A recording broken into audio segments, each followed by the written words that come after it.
क्या आप भी रात को सोने जाते हो पर सो नहीं पाते हो? दिमाग कल की टेंशन, पिछली गलतियों और फ्यूचर के डर से मैराथन कर रहा होता है। एक छोटी सी बात, एक मैसेज का लेट रिप्लाई, बॉस का एक एक्सप्रेशन, पार्टनर का एक सेंटेंस और दिमाग उसकी 500 स्टोरीज बना देता है। इसको हम ओवरथिंकिंग कहते हैं।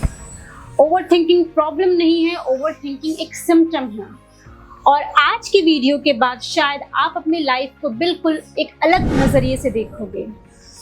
नमस्कार, मैं हूँ स्नेहलता राणा और आज हम समझेंगे कि ओवरथिंकिंग होती क्यों है और उसे परमानेंटली कम कैसे किया जा सकता है।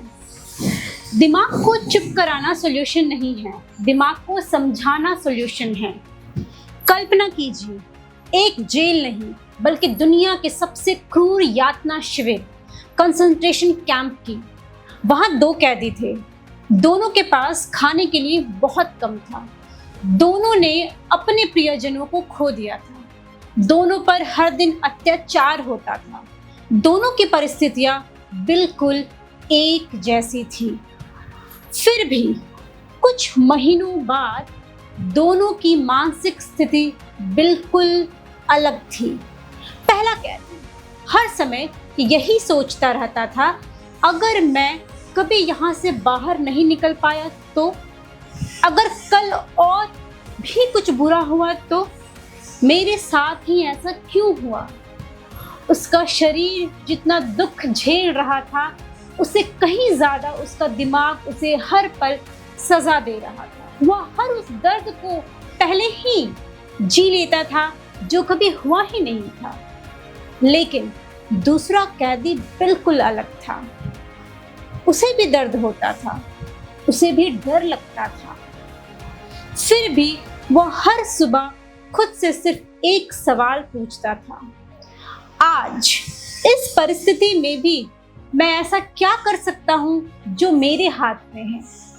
वह दूसरों कैदियों की हिम्मत बढ़ाता, अपनी रोटी का छोटा सा हिस्सा किसी जरूरतमंद के साथ बांट देता। वह अपने भविष्य की एक उम्मीद को जिंदा रखता और सबसे बड़ी बात, वह अपनी सोच को परिस्थितियों का गुलाम नहीं बनने देता। बाद में इसी कैदी ने दुनिया को एक ऐसी किताब दी जिसने करोड़ों लोगों की जिंदगी बदल दी। उसका नाम था विक्टर फ्रैंकल। उन्होंने लिखा, इंसान से सब कुछ छीना जा सकता है लेकिन एक चीज नहीं, वो है हर परिस्थिति में अपना रवैया चुनने की आजादी। इस कहानी का सबसे बड़ा संदेश यह है, ओवरथिंकिंग तब शुरू होती है जब हम उस भविष्य को अपने दिमाग में बार बार जीने लगते हैं जो अभी आया ही नहीं है। और शांति तब मिलती है जब हम अपना ध्यान उस पर लगाते हैं जो इस समय हमारे नियंत्रण में है।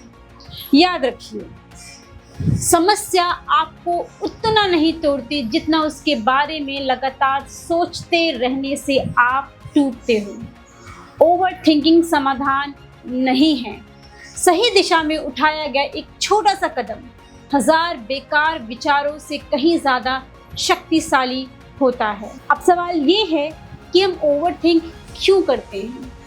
साइकोलॉजी कहती है, हमारा ब्रेन सर्वाइवल मशीन है। ये हैप्पीनेस के लिए डिजाइन नहीं हुआ है, ये डेंजर ढूंढने के लिए डिजाइन हुआ है। इसीलिए आपको किसी ने 100 कॉम्प्लीमेंट्स दिए और एक क्रिटिसिज्म, और जब आपको एक क्रिटिसिज्म मिलता है, दिमाग सिर्फ क्रिटिसिज्म याद रखता है। ये ब्रेन का डिफॉल्ट सेटिंग है। प्रॉब्लम आप नहीं हो, प्रॉब्लम ब्रेन का ओल्ड सॉफ्टवेयर है। अब मैं आपको ऐसे 5 रीजंस दूंगी कि ब्रेन हमारा ओवरथिंक क्यों करता है। पहला, फियर ऑफ अनसर्टेनिटी।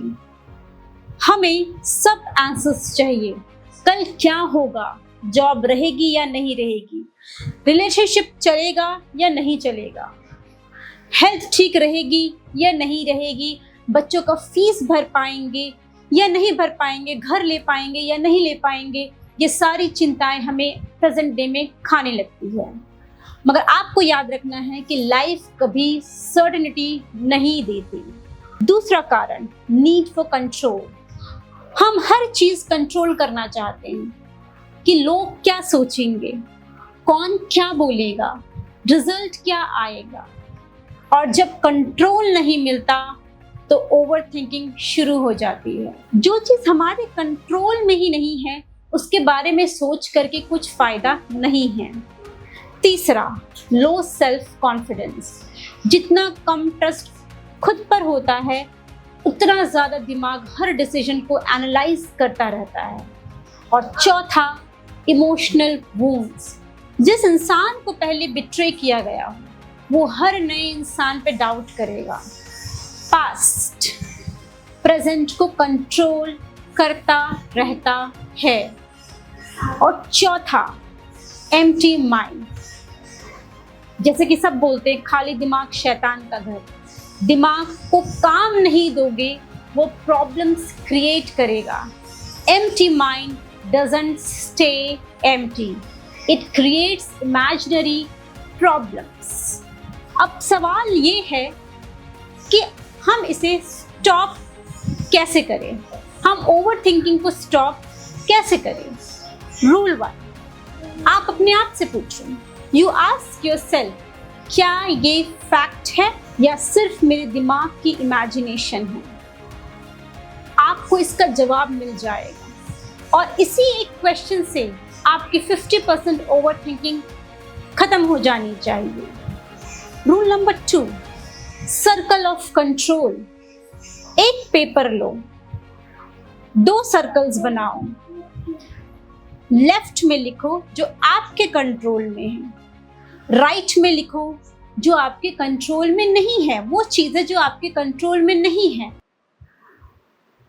जो आपके कंट्रोल में है आप उस पर एनर्जी लगाओ, जो आपके कंट्रोल में नहीं है आप उस पर एनर्जी मत लगाओ।